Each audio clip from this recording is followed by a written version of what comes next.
Ladies and gentlemen, good day and welcome to the Q4 FY24 earnings conference call of Associated Alcohols Breweries Limited, hosted by Go India Advisors. As a reminder, all participant lines will be in the listen-only mode and there will be an opportunity for you to ask questions after the presentation concludes.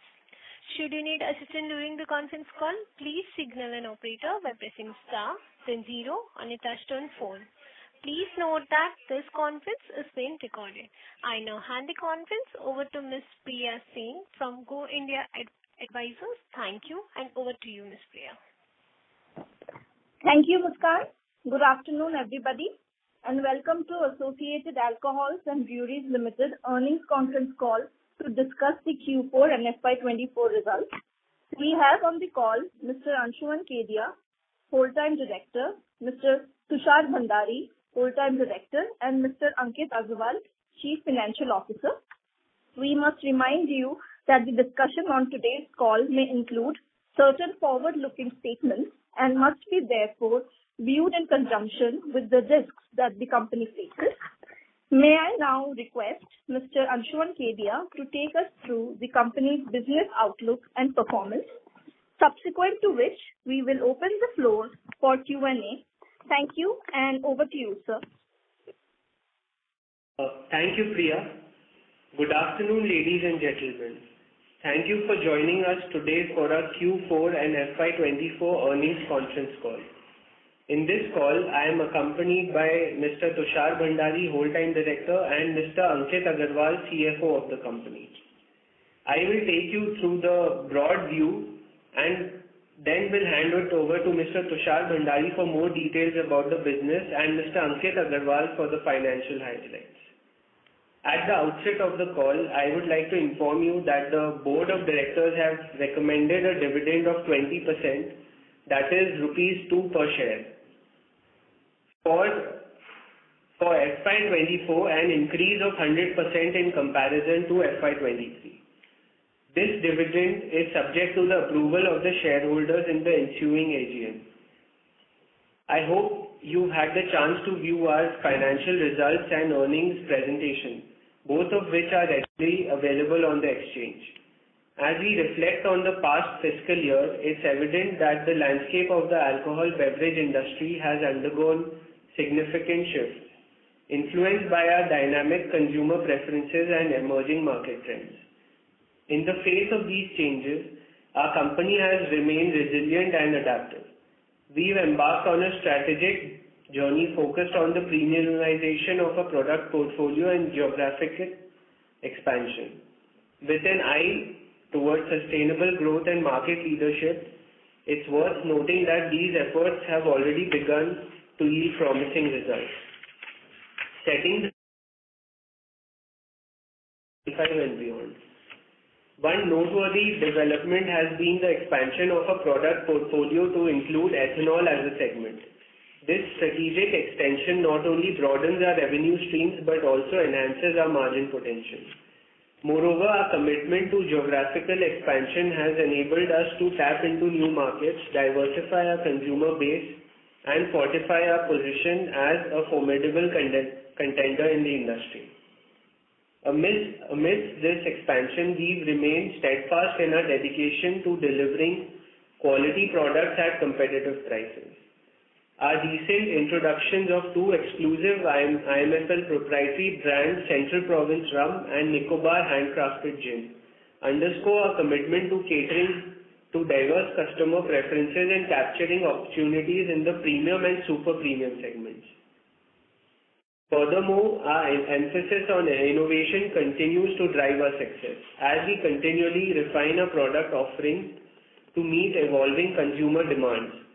This dedication to excellence, coupled with our operational efficiencies, has solidified our standing as the preferred choice of grain-based ENA supplier. As we navigate through complexities of the market, we are confident in our ability to sustain momentum and drive value for our shareholders. Now I would like to request Mr. Tushar Bhandari to take us through the strategic updates.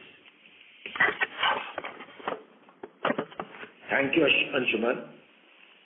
As you are likely aware, our primary focus continued to be advancing premiumization within the alcohol and beverage industry. Operational efficiency stands at a cornerstone of our strategy, complemented by our commitment to develop value-added products. We have already established a formidable market presence in a key regions such as Madhya Pradesh, Kerala, and Delhi, and we are steadfast in our determination to expand into new territories. To facilitate this expansion, we recently established a subsidiary in Uttar Pradesh. While plans are underway for the step-up of bottling plant and distillery, our current priority lies in laying the groundwork for these developments and evidenced by our successful operations thus far. Our is now operational, with ethanol sales meeting our initial expectations. As we warm up capacity utilization, we anticipate further enhancement in margin. Despite facing challenges such as fluctuating raw material prices, we have remained vigilant and are focused on operational efficiency and cost control. While certain key raw materials have experienced upward trends and stabilized at higher levels, we have implemented necessary price adjustment wherever feasible to mitigate the impact of increased cost. Across all the business segments, our performance reflects substantial growth. Looking ahead, we anticipate sustained double-digit revenue growth, particularly within our premium product segment. We also foresee continued expansion in our B2C segment with robust year-on-year growth projection for both IMFL category 15 to 18% and the licensed IMFL segment 12 to 15%. Our premium product line is poised for impressive year-on-year growth rate of around 18 to 20%, reflecting sustained consumer interest and demand. In the B2B segment, we have expected steady progress in line with inflation rate. Furthermore, we remain dedicated to strengthen partnership with key industry players such as Diageo.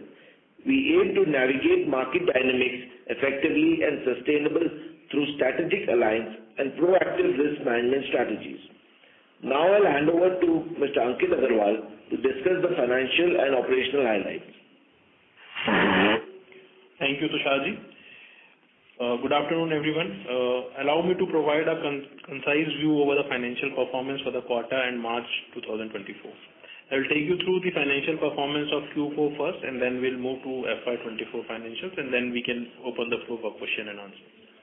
In Q4 FY24, our net revenue from operations saw an increase of 31%, reaching to 242 crores compared to 184 crores in the previous year, recording the highest sale in a quarter in the history of the company. Our EBITDA stood at 18.5 crores with an EBITDA margin of 8%, which is in line with the FY23 despite a significant increase in grain prices. The EBITDA margin has fallen in comparison to Q3 24 due to some one-off cost on the material front, which is not expected in future. Profit after tax for the quarter amounted to 12.3 crores, reflecting a commendable 25% increase year-on-year with a PAT margin of 5%. Segment-wide performance for the quarter exhibit growth across the board. IMFL proprietary brand sales stood at 27.6 crores, with IMFL licensed brand revenue grew at 10% year-on-year, totaling to 62.9 crores. IMFL revenue for Q4 reached to 49.1 crores. Merchant DNA revenue experienced a surge growing by 28% year-on-year, amounting to 22 crores. Ethanol revenue for the quarter stood at 43.1 crores. Moving on to FY24 performance, our net revenue from operations stood at 760 crores against 700 crores, showing a stable growth of 8% YOY. EBITDA reached at 76.7 crores, an increase of 23% YOY with a 10% margin. Profit after tax for the period amounted to 50.6 crores, indicating 22% year-on-year growth with a PAT margin of 7%. On the operational part, IMFL proprietary sales for FY24 stood at 15.65 lakhs cases, amounting to 109.9 crores. IMFL licensed segment brand sales reached to 18.19 lakhs cases, amounting to 218 crores. Merchant DNA sales volume experienced a surge of 26% year-on-year, totaling to 24 million liters. That concludes my update on the financial performance. Now we can open the floor for question and answer. Thank you very much. We will now begin the question and answer session. Anyone who wishes to ask question may press star and one on the touchtone telephone.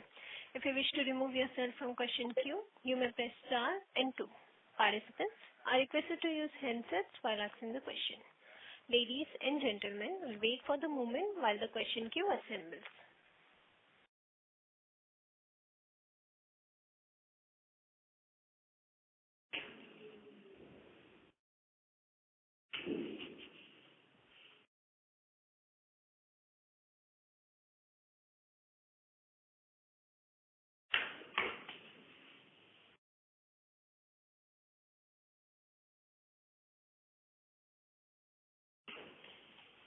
First question is from the line of Ishan Thakur from Fort Capital. Please go ahead. Hello. Can you hear me? Yes, we can. Yeah, thank you for the opportunity. So as you mentioned earlier in the commentary that there was some one-off cost-related material cost impacted. So what was that? So there was a slight increase in the grain price. So the raw material price had increased, and we tried to mitigate by making an efficient procurement system. And at certain places, wherever we could take the price hike, we've tried to mitigate the price hike of the raw material with that. Okay. So what is our average grain price for Q4 FY24? Sorry? Average grain price of Q4. Sorry, I didn't get you. Average grain price. Average grain price, so see, we have used majorly maize in FY24, so it will be around 22,000. Okay. And sir, for the merchant DNA, we have been mentioning that the margin has been somewhere around 8 to 9%. But for Q4 FY24, it was only around 4%. So please give some comments on that. So that's the reason. So there is a one-off item in the material side, which we discussed about, and the reason for that, because material side, in the raw material front, we have a one-off hit which we have to take, which we are not expecting in future. That is the reason the NA margin has gone down this quarter. And for also IMFL proprietary brand, we have seen a decrease in volume by 6%. So IMFL proprietary brand, we've not seen a decrease in the volume. So the volume in IMFL proprietary brand is almost the same as compared to last year, because the industry has not grown substantially, that's why. And plus, apart from that, now the growth will come in the coming years as we expand the number of states. okay. Okay, thank you. Thank you. A reminder to all participants, you may press star and one to ask question. I repeat, you may press star and one to ask question. The next question is from the line of Majid Ahmed from Smart Sense Investment. Please go ahead. Yes, sir. Thanks for the opportunity. Am I audible, sir? Yes. Yes, sir. Yes, ma'am. Yes, sir. So my first question is, sir, could you please provide a current utilization rate of the ethanol plant? Also, what revenue contribution do we expect from the ethanol segment in FY25? And third part of my question is, and additionally, have any tenders have been submitted sometime to OMC or private placing FY24? Mr. Majid, your voice is cracking. I could just get the first question is what is the utilization of ethanol plant? And post that, whatever you ask, we could not hear you clearly. Can you please repeat your question? Yes. Am I audible now, sir? Am I clear right now, sir? Yes. Okay, sir. So the second part in that question is, what revenue contribution do we expect from the ethanol segment in FY25? And additionally, have any additional tenders been submitted for supplying to OMC or private players in FY24? So, Mr. Majid, I'll just answer your question one by one. So at present, as the ethanol plant has just started, so ethanol plant is on the trial mode, and we have achieved almost 40% capacity utilization. We have orders in hand of the full capacity, so that is not an issue for us. We have tied up with all the OMCs for whatever we produce of selling those. was the revenue contribution? So revenue contribution would be somewhere around 25%. Okay, sir. Then my second question, sir, is, can you provide an approximate breakdown of the contribution in percentage terms to the input cost? Specifically, I'm interested in knowing how much of the input cost is attributed to grains, bottles, and other raw materials. I cannot hear your question, please. The voice is breaking. I guess you should use rather than loudspeaker if possible. Yes, sir. Yes, sir. So, sir, my question is, can you provide an approximate breakdown of the contribution in percentage terms? Specifically because I'm interested in knowing how much of the input cost is attributed to grains, bottles, and other raw materials. So see, grain contributes major portion of our input cost because, and apart from the grain, there is other packaging material which is glass bottle cap and all. So grain price, which is ENA, almost contributes to almost 30 to 40% of the production cost. What about others, sir? Others, bottles and other raw materials, if you can. For others, the bottles and other raw materials, can you give any percentage, sir? You are talking about ENA, you're talking about the finished goods. So ENA is completely grain. Grain constitutes of almost 80 to 85%. And when it comes to other IMFL products, so it contributes to almost around 50% of the cost. Okay, sir. So my last question, sir, is regarding the recently announced the wholly owned subsidiary in Uttar Pradesh. What segment is the company planning to expand into, and what is the competitive landscape there? So basically, we've seen a huge opportunity in the market of Uttar Pradesh, and our sales is also been growing in Delhi. So looking into that opportunity, we are planning to set up a distillery and a bottlery in the state of Uttar Pradesh. So for that, we are in process of acquiring land, and we've already received an LOI. So we are in process of setting up a plant there to cater to the northern markets. Okay, sir. Thank you for all the details. Thank you. Thank you. The next question is from the line of Imran from Longbow India Capital. Please go ahead.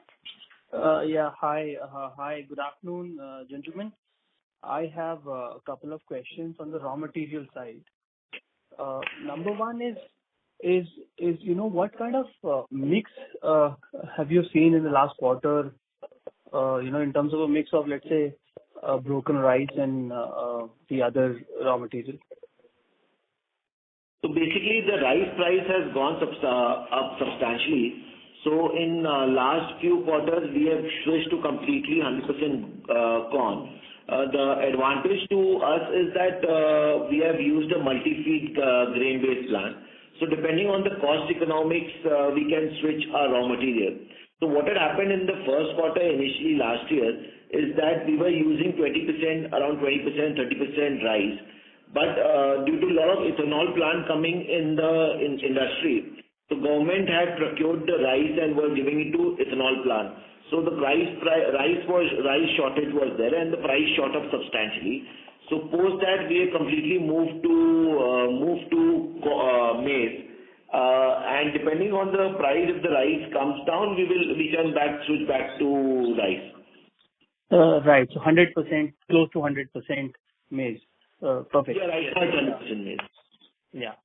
And last quarter, I think I have asked this question on the yields that you get from maize. You said 400 liters per ton. And this quarter, I think you made ethanol. So what kind of actual yields that you witnessed in the last quarter? So mix you're talking about, the ethanol and the ENA, both mix yield you're talking about? Because we normally track it on a separate basis. See, if you can provide on a separate basis, it could be super helpful. But if you can, if you think it's competitive, then maybe you can just give a blended number. Yeah, so it's a competitive number because we invest a lot on efficiencies. So we are the most efficient plant in the market. So as per that, but it's somewhere around 400, sir.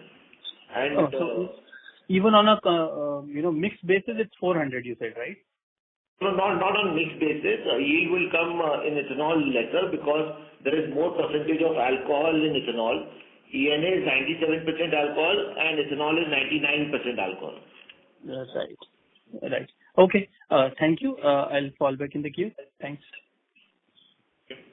Thank you.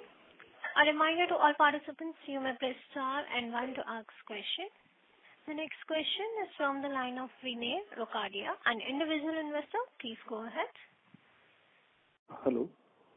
Yeah, good afternoon, sir. I had just a couple of questions. In the last call, we have mentioned that we'll be planning to enter new states like Maharashtra, Goa, Pondicherry, and Karnataka. So can you just brief at what stage are we regarding the approvals and the plan about it? Yes. Yes. So in last quarter, as we had told you that we'll be entering few new states. So the policy came in, the new policy came in most of the states in the month of March. And we've applied for documentation in Goa, Karnataka, Maharashtra, UP, and Pondicherry. But as you know that in few states, elections are still going on. So post the election, most of the excise formalities would get completed. And we believe by second quarter onwards, we will be present in these states. Okay. And just another question regarding the new product launch. So Yes. Can you just throw some light on that also? What do we plan regarding that? So in past 2 quarters, okay, we've launched 2 products. We've launched Central Province Premium Rum, so which is done fairly well and has got well accepted in the market. So that was the product. And then the company also tried to introduce a super premium product, which is a handcrafted gin. So it's on a super premium side. For the first time, the company has launched a product in a super premium side with a price point of around 2,500 to 2,700 rupees a bottle. And it has been very well accepted in the market. The blend has been complimented by most of the people. It has also won the award, a few awards of the best blend and best packaging. So we are looking forward one of the leaders in our portfolio. So, but that sale will come substantially increase when we enter into the major cities like Bangalore, Delhi, and Maharashtra. Okay, thank you, sir. I will join back in the queue. Thank you. Thank you. The next question is from the line of Rishikesh Shah from Alchemy Capital Management. Please go ahead. Hello, sir. Congratulations on great set of numbers. First question I had was on the ethanol segment side. The plant became operational in Q4. So for how much period was the plant operational? Plant got operational in the middle of the Jan, so it was almost 2.5 months it was operating. So on a full year basis, for example, now FY25, what kind of revenue are we looking from the ethanol segment? Around 300 crores. Around 300 crores. Okay. Sir, and on premiumization, the Nicobar gin you were talking about in super premium, what kind of traction are we looking at? Basically, we are till now, wherever we've launched, we've got a very positive response on the blend and the packaging front. We are targeting to enter the metro cities, which is Delhi, Bangalore, Mumbai, and other cities, where the sale of a super premium product is much higher, and we are targeting to enter restaurants and bars. So we are very hopeful about this brand, and we are looking forward to the attractive sales numbers in coming months. Right. So have we launched or are we planning to launch it? So we have already launched in Madhya Pradesh and Chhattisgarh right now. Okay. The process of excise formalities is pending in most of the states. So as I said, that will be done in the first quarter. Due to election code of conduct, most of the states, the files have not been approved. So post the election is done across. So we will get an approval, and by June onwards, we expect it to be present in most of the states. Right. And sir, how do we look at our EBITDA margin improving going forward? So EBITDA, there should be a EBITDA improvement because this year we have received the price hike in our most of the products. Plus, with the ethanol coming on with the full capacity, we expect a better utilization of our fixed costs. So that will also give us a increase in the EBITDA margin in the next year. Plus, apart from that, our premium products launch would also add to the EBITDA margin. And we have got another 2 products lined up. One product will be launching in next quarter and second quarter, and the other product will launch in the third quarter. So will that product also be super premium, or how will that be? Yes, on the premium category side. Okay. Sir, can you give a breakup of your EBITDA margin if possible? So it's there in the investor presentation. If you see, so we have given the product-wise EBITDA margin in that. So you get the comparison over there. Yeah. Sir, and one last question. For the UP plant which we are going to set up, the bottling plant and distillery plant, will that be for captive use only, or we will be selling ENA from there too? So the objective is to use the maximum of the plant for captive use. That has been the company's focus for last 5 years, and we've been able to achieve that for quite a while now. But whatever the additional capacity would be there, we will be selling also, because we are known in the country for the quality ENA, and that should not be an issue for us. Right. And this plant will be in a subsidiary, or this? These are all value-added products. Right. Understood. Thank you, sir. Thank you. Yeah. Thank you. A reminder to all participants, you may press star and 1 to ask question. The next question is from the line of Alisha Mahawala from Anvention Capital. Please go ahead. Hi, sir. Good evening. Thank you for the opportunity.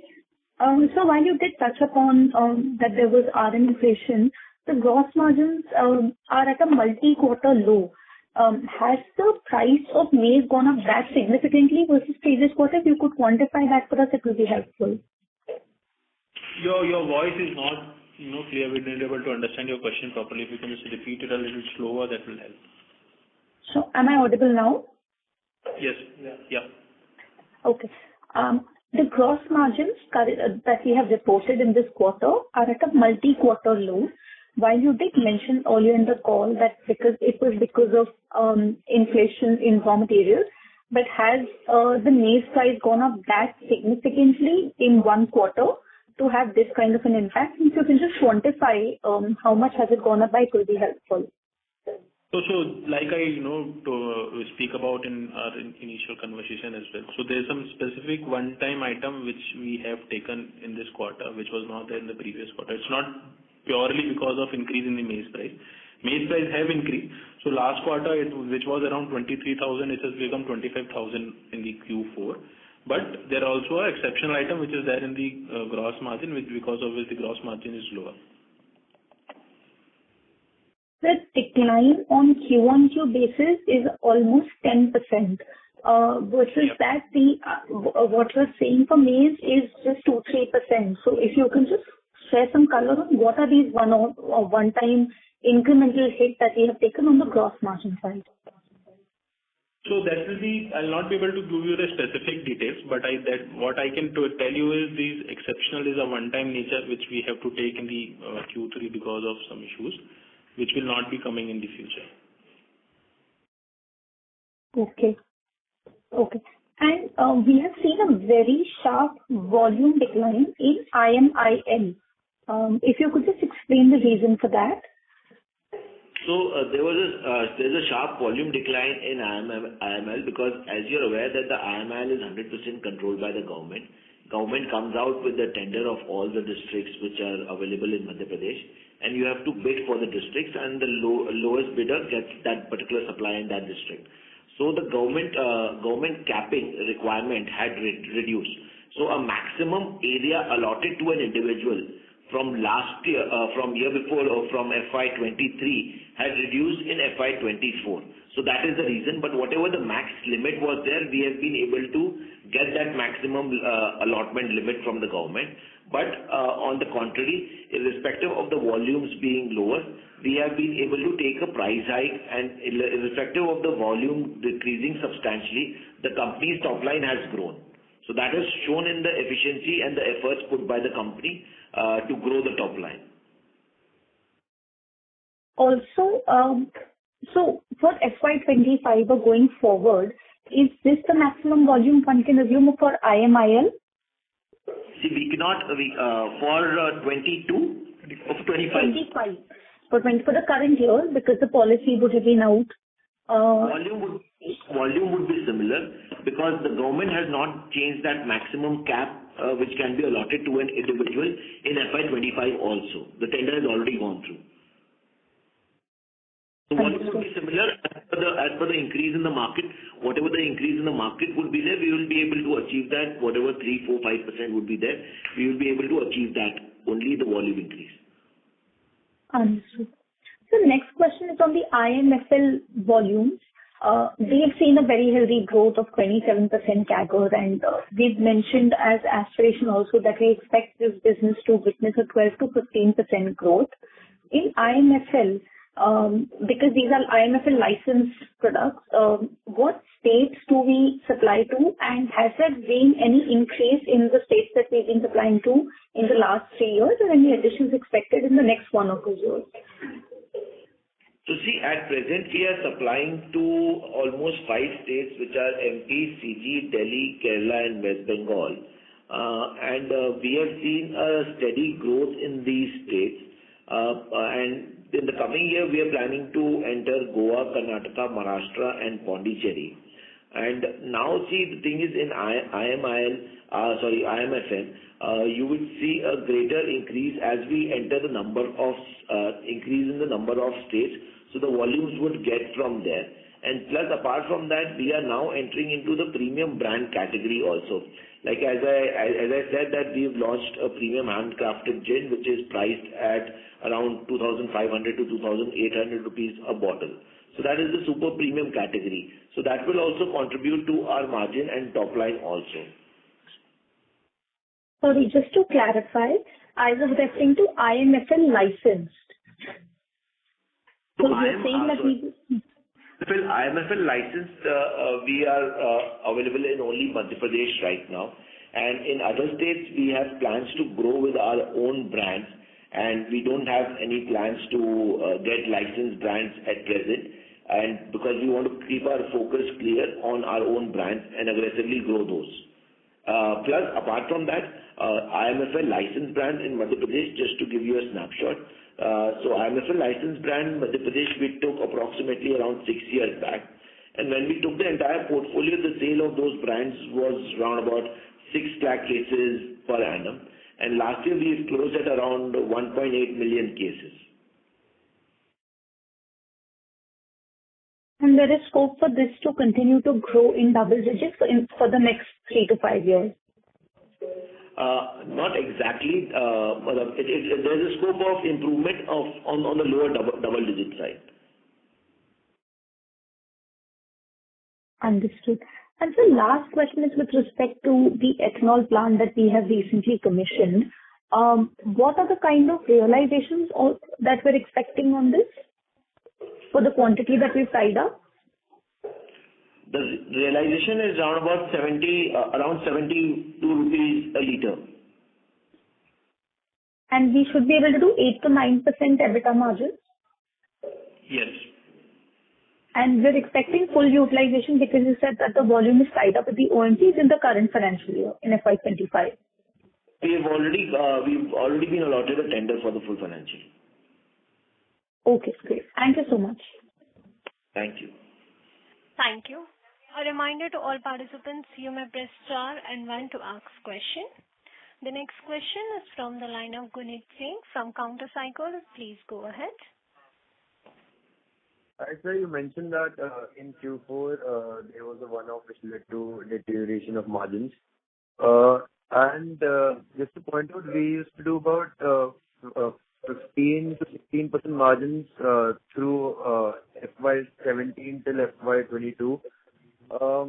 So in that case, I know that new ethanol plant has lower margins of about 8 to 9% as compared to what we did previously.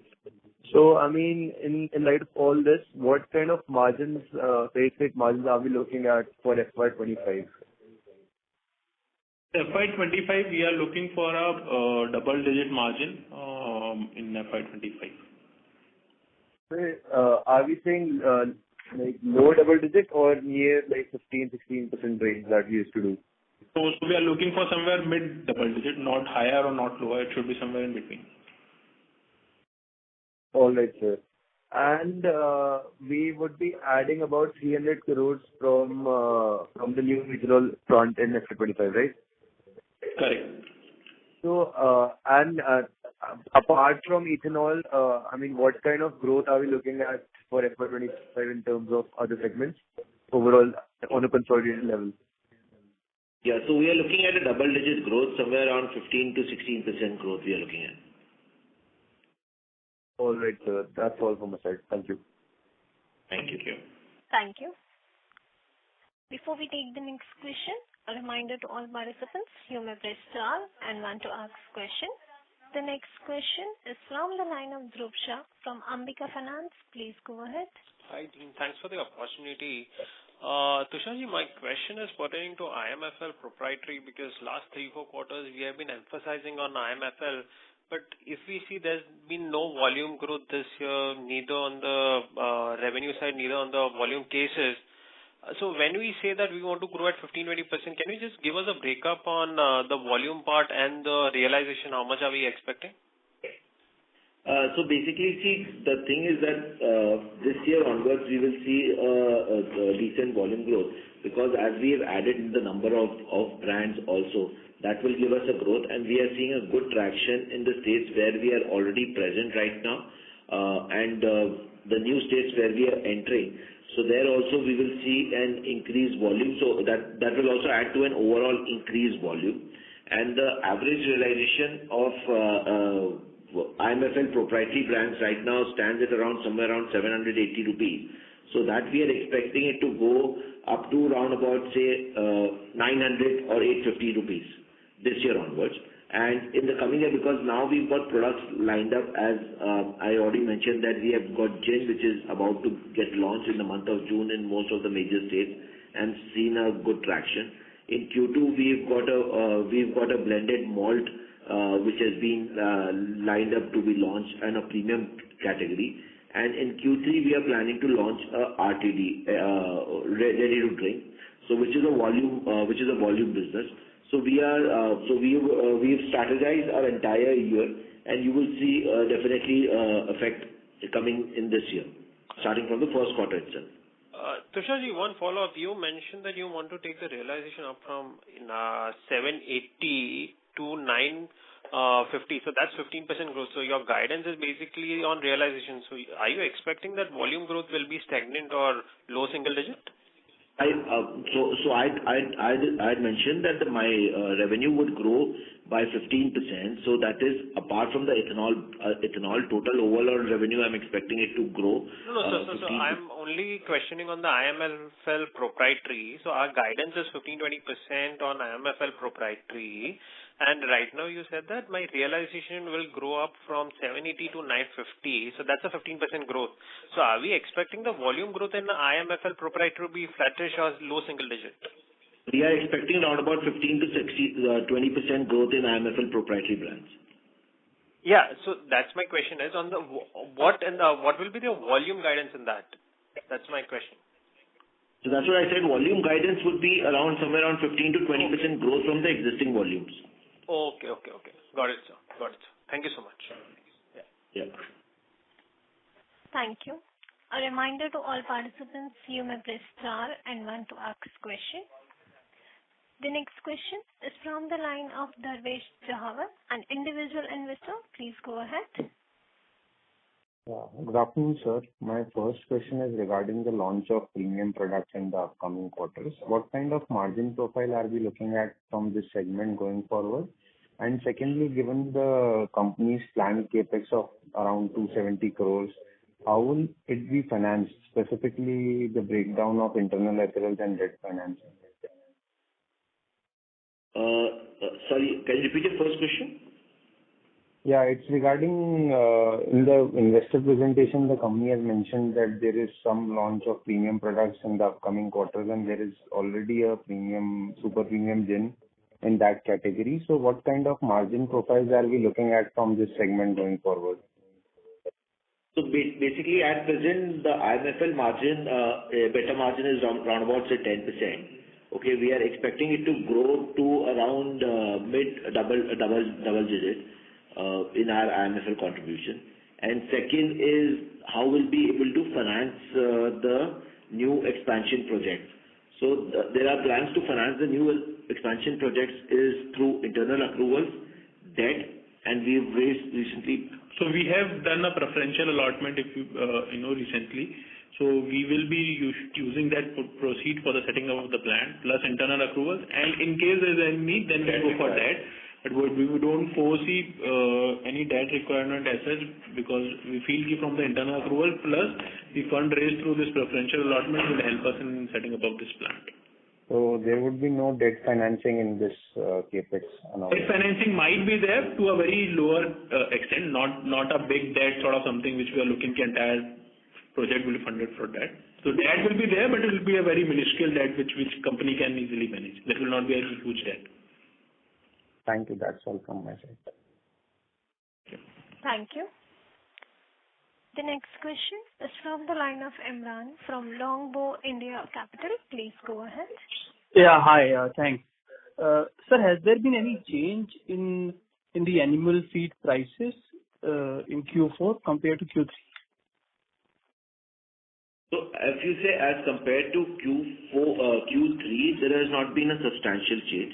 But yes, definitely there has been a slight decrease over the years in the animal feed price because of multiple ethanol plants coming in because of multiple plants being set up. Got it. And can you please confirm the maize prices in Q4? Because somehow I heard two different numbers. So can you please confirm what was the maize price last quarter? Last quarter it was somewhere around 25,000. 25,000 rupees, huh? Yes. Oh, it's okay. Thanks. Thank you. Thank you. The next question is from the line of Rishikesh Shah from Alchemy Capital Management. Please go ahead. Hello, sir. Thank you for giving me a chance again. This was an accounting question. How do we account for our excise duty? Because, for example, for USL, United Spirits, 62% of their revenue is excise duty, and for us it's negligible. So how do we account for our excise? So see, if you look, our major supplies in MP, and in MP the excise duty is borne by the retailer. So company is not required to pay the excise duty. So that's why there is no material excise duty in our books. Whatever excise duty is coming for the supply outside state of MP. Then second question for ethanol capacity, it is tied up for what period? 100% of our capacity is tied up for what period? So it is tied up till January. Okay. January 25. Their quarter is different, so it's tied up for January, and then again they'll launch a tender. So right now there is a huge gap in demand and supply. The government requirement is to achieve 20% blend by 2025, and government has been able to achieve somewhere around 11 to 12% only. Right. So what do you think will be the estimated price in that tender? I'm not too sure because the government has been aggressive in giving the price high. If the commodity price goes up substantially, then the government might also give us the price hike. Right now it's at somewhere around 72 rupees. Right. So government has made a clear focus that by 2025 anyhow they have to reach 20% blend. So it will completely depend on the grain price primarily. Thank you. Thank you, sir. Thank you. Thank you. Ladies and gentlemen, as that was the last question for the day, I would now like to hand the conference over to management for closing comments. We trust that we have addressed all your inquiries satisfactorily. If you have any remaining unanswered questions, please do not hesitate to contact our investor relations agency, Go India Advisors. They will be more than happy to assist you further. Thank you everyone for joining us today. Thank you. Thank you. On behalf of Go India Advisors, that concludes this conference. Thank you for joining us. You may disconnect your lines. Thank you.